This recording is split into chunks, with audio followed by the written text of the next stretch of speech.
Greetings,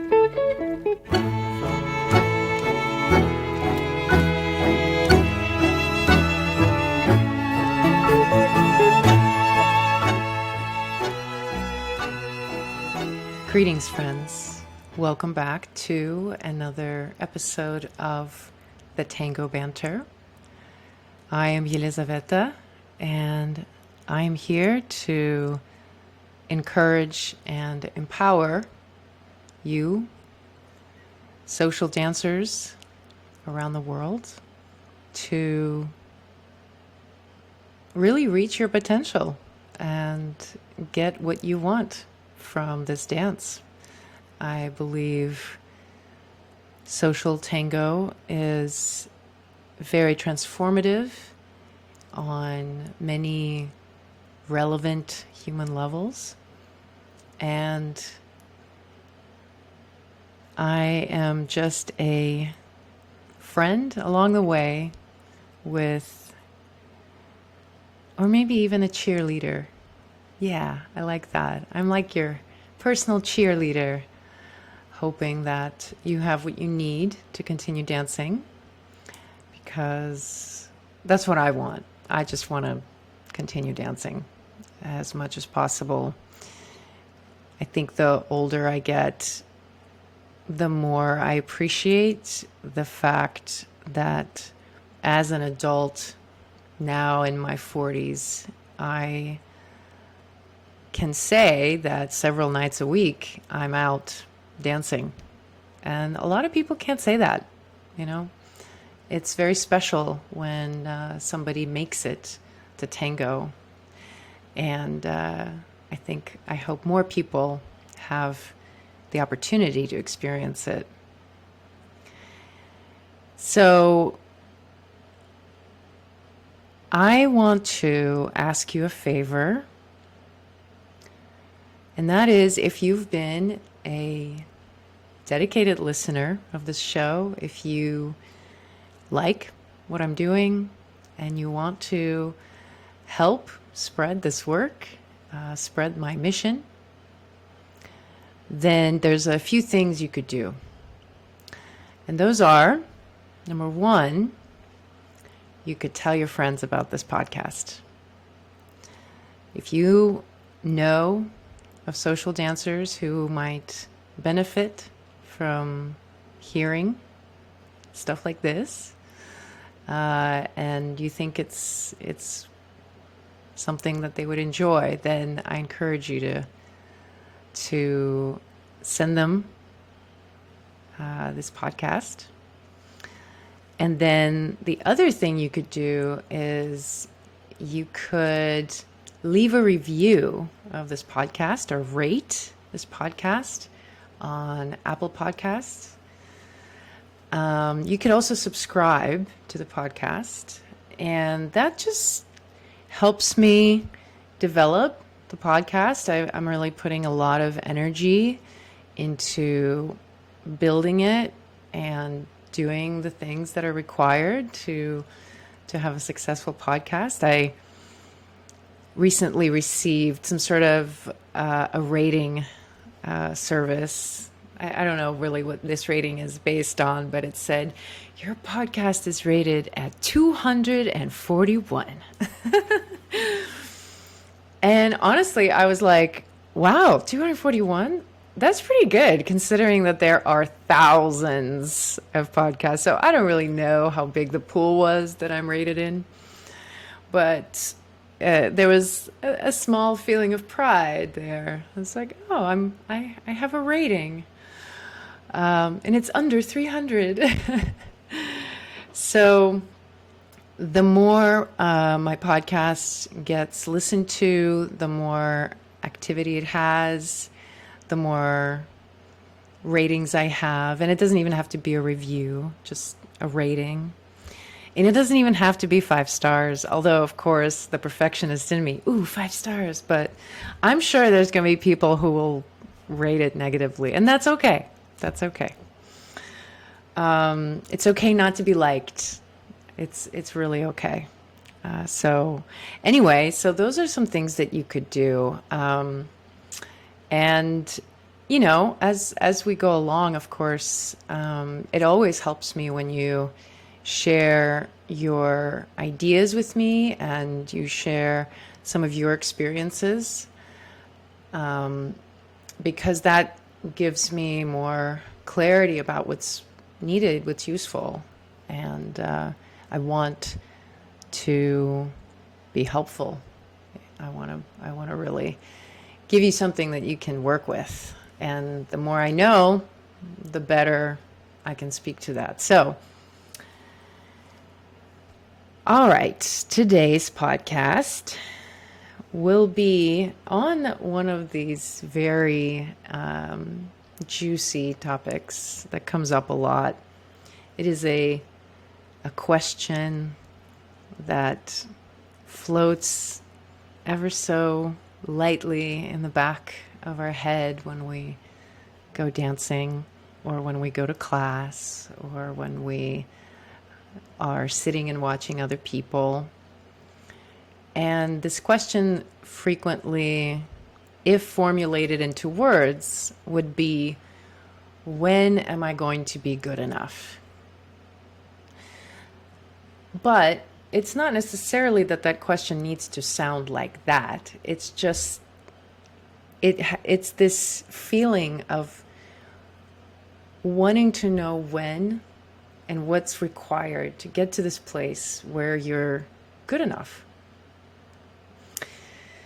With tango, it is particularly harsh, I think, with all of the layers, the social layers and the technical layers, and there's so many different types of experiences people can have. It's really daunting for somebody coming in and trying to orient yourself. I mean, I remember being a beginner, and when I started tango, I just literally kind of randomly fell into it. It wasn't something I even sought out. I ended up at a milonga, and there was, I was there because of a guy. Okay, fine. Confession time. I was there because of a guy. And I liked the guy liked tango. And so I was there because of him. And I didn't really care for it. And, the first times I tried it, it was so weird because people were like, wow, you're good. Are you a dancer? Do you dance? Like it's as if something that came naturally to me, but I cared nothing for it. I didn't like the music.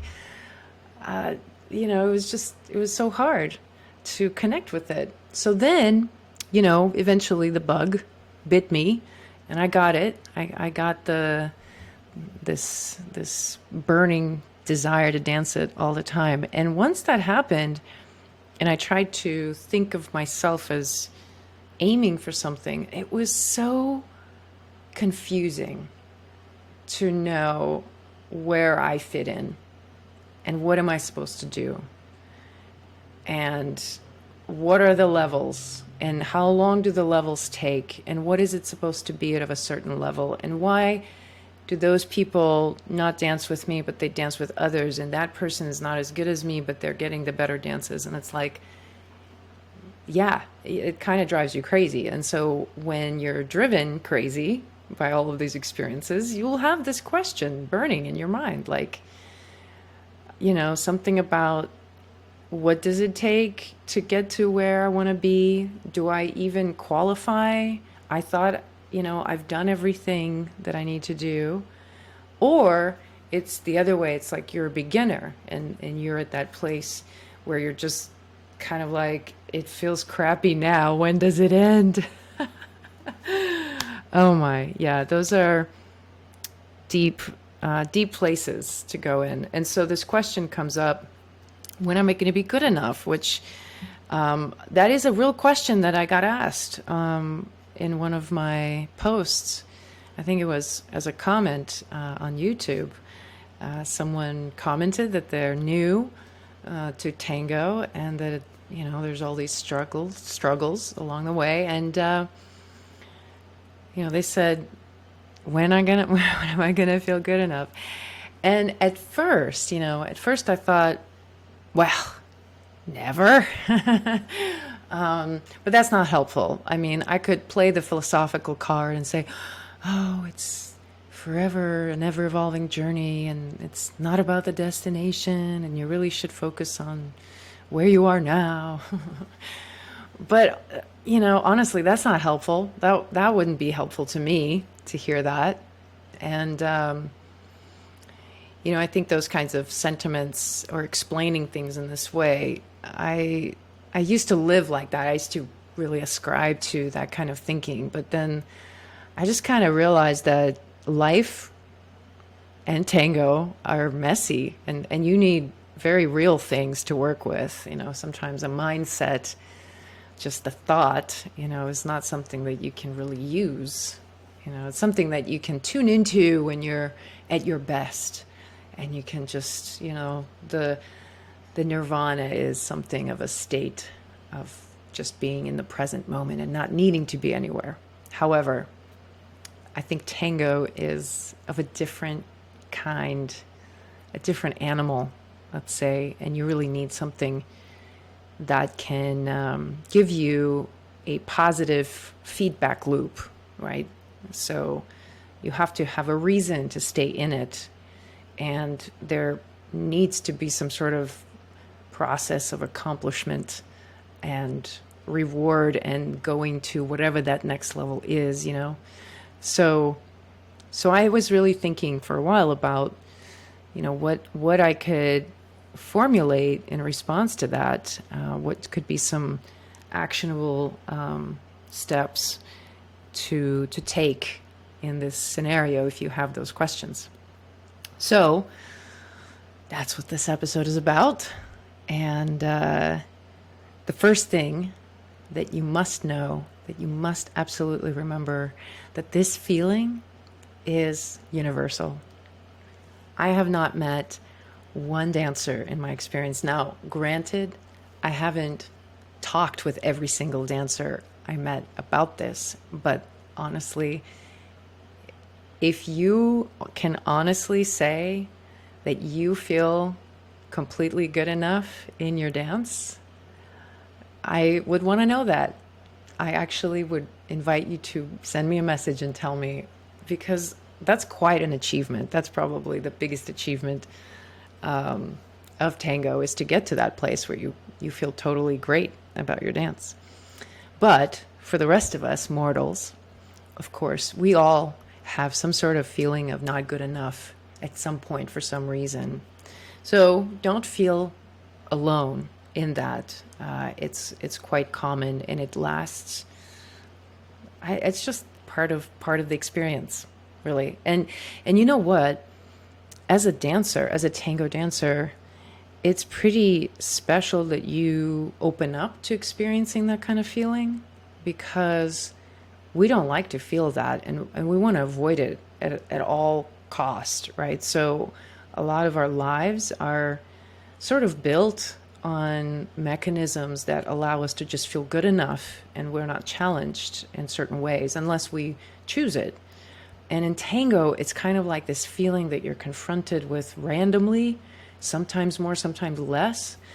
And it's, it's a lot, but I think it's very useful. It's a very useful experience. It, gives you a backbone. It trains you. It makes you more resilient. I think it's a form of emotional resilience that you train when you go through that feeling and you make it to the other side. So anyway, the thing that then we need to do once we realize everybody experiences it, something I realized eventually on my journey, is that this feeling, the emotion of it, is definitely real, but it's not true. It's not the truth, right? It's not a reality that there is such a thing as good enough or not good enough. It's a state of mind. And let me explain a little bit. I just, as I said it, I realized it probably sounds a little weird. But I used to be practice partners with somebody who really believed that you get good at tango by practicing more and more and more.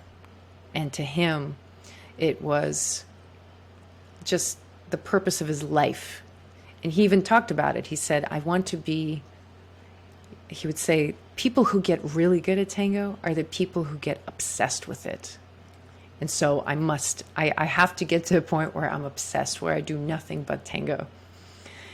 And I, on the other hand, was noticing that it's much more of an inner job, that sometimes practicing a lot and doing a lot of tango made me feel worse about my dance. But then other times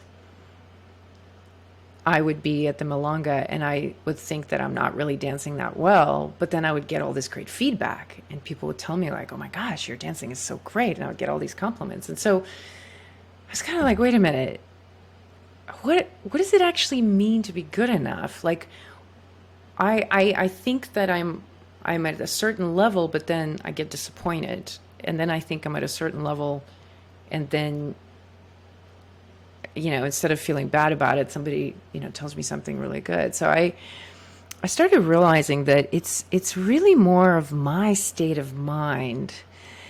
And so I decided I was going to experiment with this concept a bit. And so to my partner, my counter to him was, well, it's not really about practicing tango all the time physically. It's about practicing feeling good about your tango all the time. And I had this hunch that if I commit myself to practicing feeling good about my dance now, I wonder if something good happens out of it, And when I started experimenting with this, several things happened right away. I began to consistently have a better time at the Milonga. And in such a way that it wasn't that I was dancing more or I was dancing with better people. It was just my sense of what I remembered about it, or, when I would leave the night, I would just find myself like, wow, just really having a good time, And then the next thing that happened was that my dance really progressed. And I was kind of getting that because certain people who were very difficult to dance with were suddenly not difficult to dance with, or something that felt very challenging or obscure or confusing before suddenly made sense. And so I was kind of convinced through my experience that, man, this is really something. This is something I have control over. This is not something that someone else holds the power to give me or not give me. This is something that I can produce myself. And once I realized that, then I really started to mine myself for more opportunities to practice this. And I'm still really new at it. I'm still practicing it, even though it's been a few years. But I invite you to kind of maybe test it out for yourself. That for those of you who really feel like there's this feeling like, oh, when am I going to be good enough? When am I going to be like that? You're watching a dancer at the Milonga and you're like, when am I going to be like that person? And when you have that thought, catch it real quick. You don't have to punish it. There's nothing wrong with it, but catch it and think to yourself, the next person you dance with, I'm going to feel as if I am that person already. Like I, sometimes I do that. I'm a big fan of Chicho. Those of you who know me, special place in my heart for Chicho. And I love watching his performances, and there's several performances that I've been watching for over a decade now. The very first performances I saw of his, I'm still watching them. Sometimes I'll watch them before going to the Milonga. And I'll just watch him and I'll be like, the way he moves and his musicality, that's what I want to feel tonight. I want to dance like that. I want to imagine I'm Chicho, you know? And I just kind of take that on as a practice, as an exercise, mental exercise. So you can try that and see what that does for you. So that's something concrete that I think you can take and experiment with, because it's really about your own, desire, your own desire. What do you want to feel? If you want to be good enough, what do you want to be good enough in? And just take that image and practice imagining being good at it now. And, I just thought this, but I have this quote on my screen in the corner, and it says, "Live your future success now like you expected it all along." Right? Live your future success now like you expected it all along, by Tammy Havens. I don't know who that is. It's one of those, you know how they do quotes on tea bags, like on the little tags? Most of them are so bad. I mean, they're just ridiculous. But this one I have it taped. So you can take that as a dancer and test out to see if something like this helps you to have a better experience of the dance and of yourself, and whether that helps you to feel better. Now, let's just say that now you've taken on this idea and maybe you realize that you're not limited to any particular thing that you can accomplish in tango. The sky is your limit. You can pretty much choose the route you're going to go and do that if you just trust that you deserve to have it, that you are capable, that you are you're entitled to it, perhaps even. Because tango, we really all should be enjoying tango a lot more than we are. I really do believe that. And so I was thinking of giving you some ways that you can have this experience of achievement. And, for some of you, you're like, yeah, the mindset is great, this is fine, but I actually want to feel that I'm making it somewhere, and maybe you're the person who likes to, train for a championship, and you like this process of taking on a goal. I'm going to learn choreography, I'm going to compete, and then you build towards that goal, and that gives you that sense of achievement. I'm not the championship type, the performance type. So to me, that didn't work as a goal. But I have some other ways, other forms of accomplishment that you can focus on that can be more relevant to you. Okay. So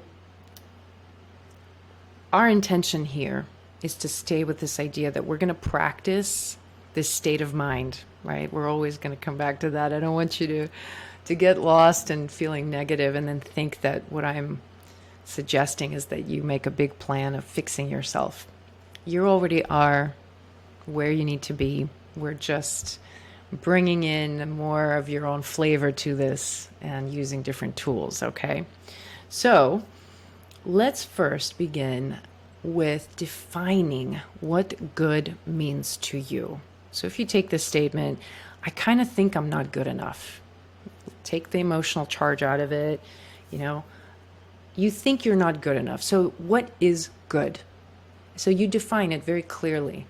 So for you, maybe you have a certain dancer that you aspire to be like, and you feel like dancing like him is the thing that you want. That's something that I did for a while, and still part of my sort of inner journey with tango is I have certain people that I watch and I admire and I try to emulate as much as possible. But what else could it be? For some people, it's like, I want to be good enough to go to a milonga. Maybe you're someone who's only dancing on a small level. You're dancing at practicas and you're kind of scared and you want to get to that place where you feel good enough to go to the milonga or to, a festival, a marathon. You want to travel abroad by yourself. You want to go to Buenos Aires and you want to feel good enough, right? So let's say you define that for yourself. I'll just take it for example. For me, for a while, when I first started leading, I was very scared of asking people that I didn't know. It was very nerve-wracking for me. So I made it, a goal that I wanted to feel good enough that I could be walking in anywhere and feel comfortable and confident to invite any woman that I chose to dance with me. So to me, my measure of good enough was, do I have the guts to do this or am I going to chicken out? Right. And so you define that for yourself. Be as concrete as possible.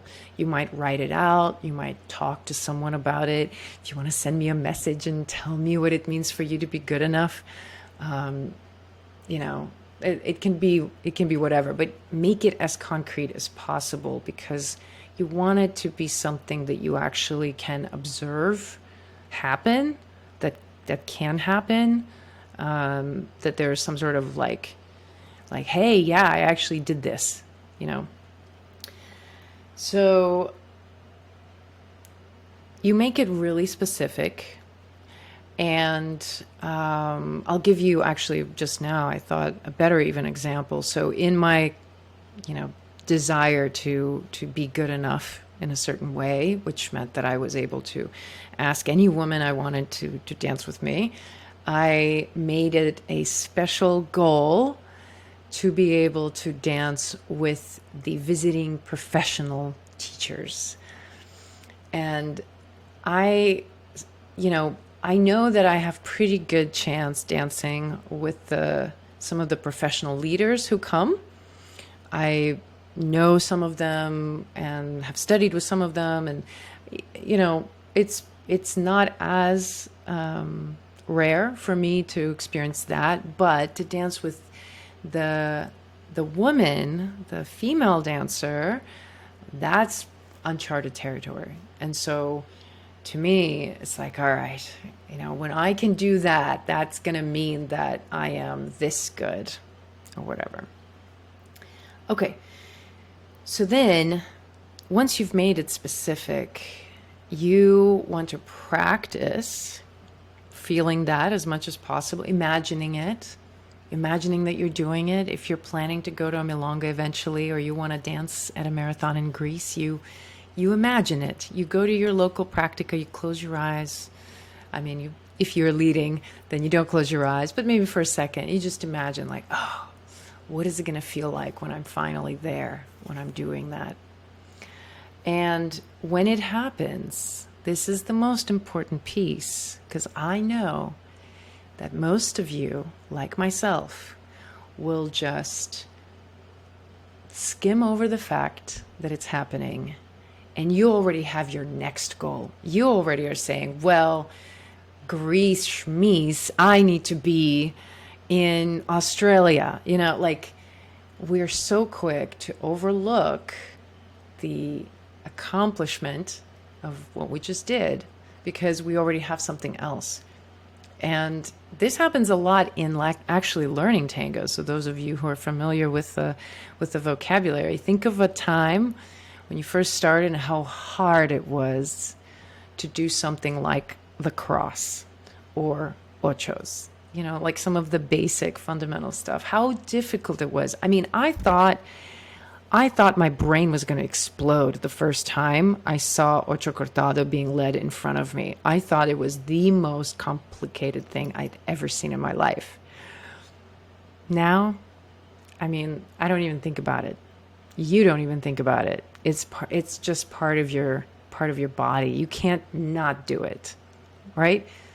I even say you can always recognize a tango dancer by feel if they do the cross. Like tango dancers will always do the cross. So, it's that's the way tango is, right? It's like we strive to achieve something, and by the time we achieve it, we already are looking to the next thing. And that's how life is, you know? So you want to make it part of your practice to look for the external proof of your work, right? So if you're working towards a goal of beginning to dance at the Milonga rather than just your practica, when you go to the Milonga, it needs to be special. Like you need to celebrate that. You need to treat yourself, take yourself out for a cocktail, reward yourself because, man, you did it. You did it. You set up to prove to yourself that you could be this good. And you did. And so, you take that and you check that off. And then you can proceed with the next thing. And really important part of this process at the very end there, when you are experiencing the fruits of your labor, you're going to start getting a lot of compliments for whatever. If you're working on musicality, it's going to be compliments on your musicality. If you're working on your vocabulary, it's going to be compliments of your vocabulary. That's the way it works. Whenever you work on something and you practice feeling good about it, other people are just going to mirror that to you. We're kind of very childlike in that way. On the dance floor especially, people are, I think there's a certain level of innocence that we have with each other when we're dancing, because it's kind of like, well, it's not enough time to talk very much, but we're here and we're intimate and we're together. So I frequently notice that when I feel really good about my dance in a certain way, or there's something that I'm doing that I'm excelling at, or I'm thinking in a new way, frequently my partner will say something about that, even though I hadn't said anything.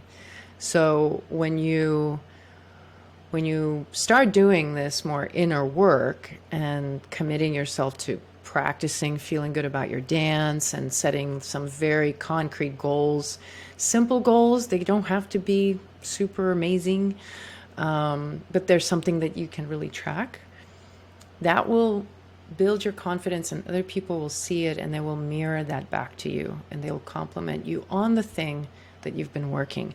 And when that happens, guess what you don't have the permission to do? You don't say, oh, it's all right. Oh, it's not. Yeah, but I still need to work on this. Yeah, I'm trying. I'm working on it. No, you do not do that. You do not do that. You say, thank you. Thank you so much. I've been working on this. You acknowledge, you take it in, and you let it just rub all over you like a fluffy cat purring all over. Unless you're allergic to cats, then maybe it's a dog. But you just, revel in it, appreciate it, enjoy it. It's really important, because if you don't experience that, then you're saying no to that experience of good enough. We started the episode with this question: when am I going to be good enough? Right? And here you have this experience. Once you achieve a little goal, you have this experience of good enough, and you got to acknowledge it, because otherwise, if you don't, it will pass you by, and then you're always chasing after the next thing, right? That carrot that's just dangling, which the carrot is still there, mind you. This is a never-ending journey. Tango, that's the fun part about it. You never exhaust it, even when you think you've finished all of the possibilities and there's nothing else to no rock to be uncovered. I guess no rock to be turned over. You still, tango is just kind of like that.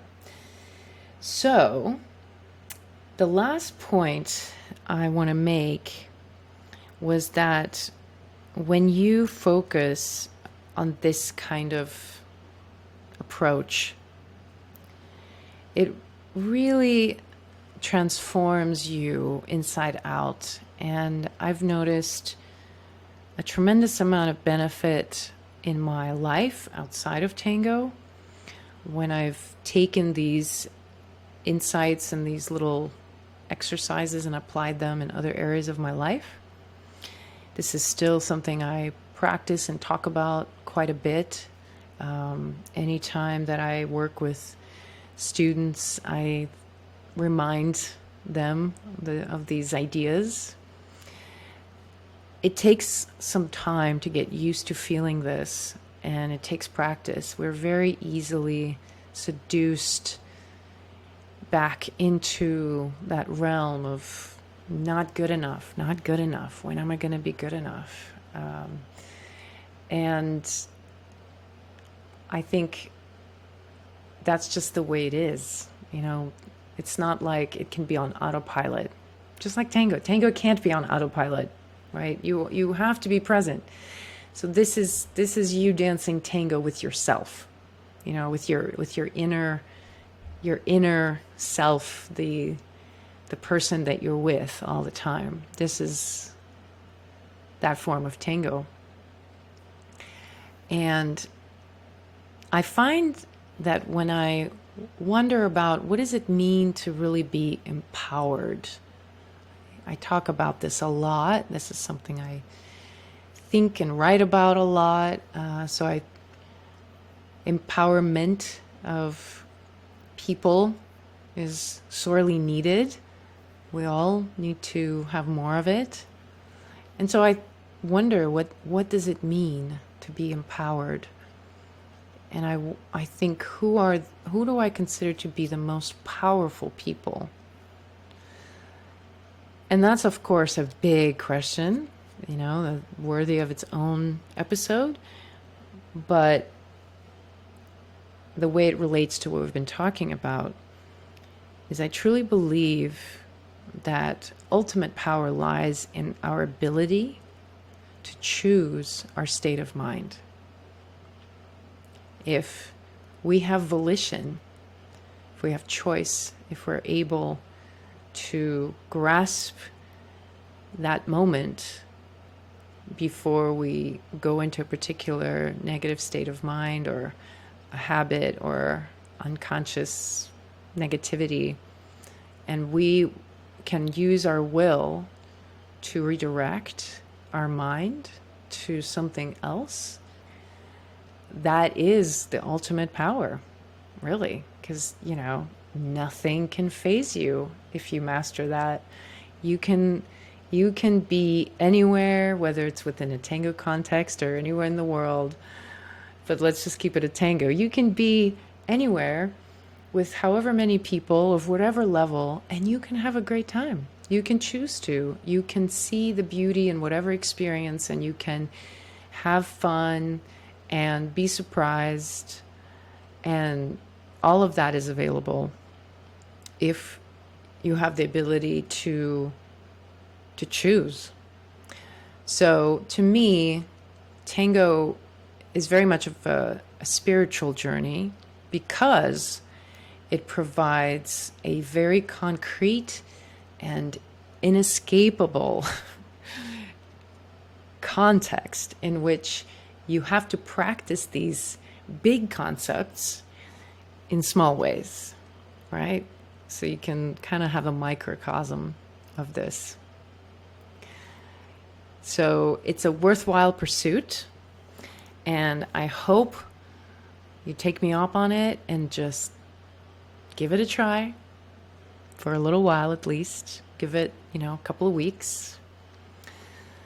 And, you know, if these kinds of issues, or if you're having difficulty and you just really need to talk this out or something, there's some sort of a conundrum that you're working with.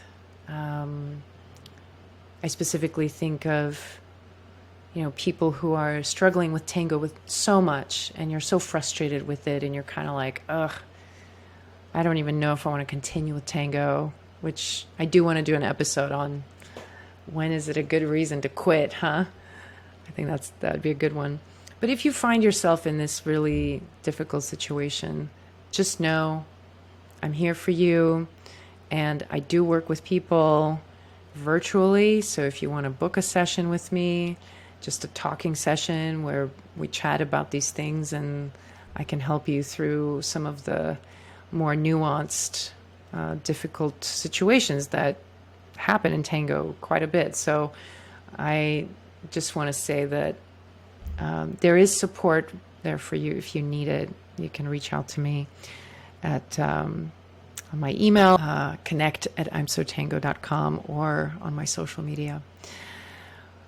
So I will leave you with that. Thank you for joining me today.